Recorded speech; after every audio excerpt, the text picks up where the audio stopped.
Hi friends! நம்ம தமிழ் சினிமால இப்படி ஒரு மகா நடிகனா? அட ஆமாங்க. காமெடியான அறிமுகமாகி கேரக்டரிஸ்ட்டா மாறி, தென் வில்லனா உருவெடுத்துள்ள நம்ம எம்.எஸ். பாஸ்கர பத்தி தாங்க பார்க்க போறோம். தமிழ் சினிமாவுக்கு முன்னாடி இவரு ஒரு தியேட்டர் ஆர்டிஸ்ட் தாங்க. 1987ல திருமதி ஒரு வெகுமதி அப்படின்ற படத்தின் மூலம் அறிமுகமாறாரு. அதுக்கப்புறம் சின்ன சின்ன வேடங்கள்ல நடிச்சு வந்த இவரு டும் டும் டும்ன்ற படத்துல டாக்டரா வரது மூலமா ரீஎன்ட்ரி கொடுக்குறாருங்க.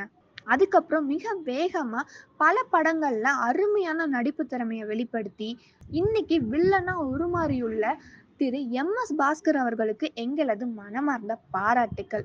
அவரோட சினிமா பயணம் மென்மேலும் தொடர எங்களோட கச்சேரி டீமின் சார்பாக வாழ்த்துக்கள். Thank you friends. மேலும் பல சினிமா செய்திகள் மற்றும் பிரபலங்களின் நேர்காணலுக்கு கச்சேரி சேனலை சப்ஸ்கிரைப் செய்யுங்க. லிங்க் டிஸ்கிரிப்ஷன் பாக்ஸில் இருக்குது. மறக்காமல் பெல் பட்டனை அமைக்கிடுங்க.